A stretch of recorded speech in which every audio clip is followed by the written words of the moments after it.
बातमी पुण्यातून 10 रुपयामध्ये चहा आणि 20 रुपयामध्ये कॉफी मिळणार आहे। पुणे विमानतळावर ही कॉफी आणि चहा 10 रुपयात मिळणार आहे, कॉफी 20 रुपयात। तर उडान यात्री कॅफेचं उद्घाटन झालेलं आहे। महागडे पदार्थ कॅफेमध्ये मिळणार नाहीत, स्वस्त पदार्थ मिळतील अशी माहिती समृती मुरलीधर मोहोळ यांच्या हस्ते या कॅफेचं उद्घाटन झालंय।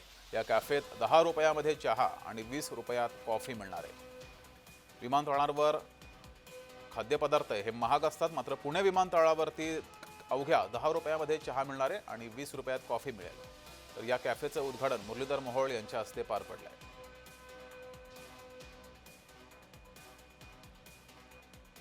पुणे विमानतळावर उडान या कॅफेचं उद्घाटन झालेलं आहे। मुरलीधर मोहोळ यांच्या हस्ते या कॅफेचं उद्घाटन झालं।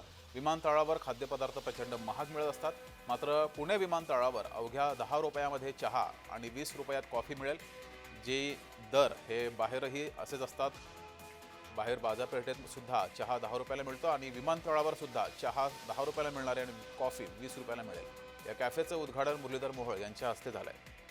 अधिक माहिती घेऊया, आपले प्रतिनिधी रोहन कदम आपल्यासोबत जोडलेत। रोहन, विमानतळावर खाद्यपदार्थ प्रचंड महाग मिळतात अशी ओरड होती, मात्र पुणे विमानतळावर अवघ्या 10 रुपयात चहा 20 रुपयात कॉफी मिळणार आहे। कॅफेचं उद्घाटन झालंय।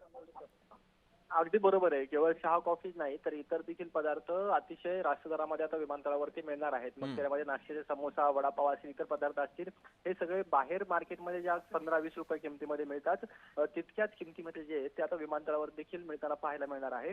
उडान यात्री कॅफे जे आहे याचं लोकार्पण, याचं उद्घाटन जे आहे ते पुणे विमानतळावरती केंद्रीय राज्यमंत्री मुरलीधर मोहोळ यांच्या हस्ते करण्यात आलेलं आहे। आणि जी सातत्याने मागील काही वर्षांपासून ओरड होती की महाग पदार्थ विकले जातात, अगदी 100, 150 रुपयाला चहा येतो, कॉफी जे आहे ते 200, 250, 300 रुपयांपर्यंत मिळत होती, त्या किंमती जी आहे त्या इतरांना परवडणाऱ्या नव्हत्या। त्यामुळे उडान यात्री कॅफेचं लोकार्पण, उद्घाटन जे आहे ते आज विमानतळावरती करण्यात आलेलं आहे। आणि याच्या माध्यमातून सर्वसामान्य प्रवासी जे विमानाचा वापर आपल्या वाहतुकीसाठी करतात त्यांच्यासाठी जो आहे तो मोठा फायदा, त्यांना जे आहे ते मोठं बळ जे आहे ते या माध्यमातून मिळताना आपल्याला पाहायला मिळणार आहे।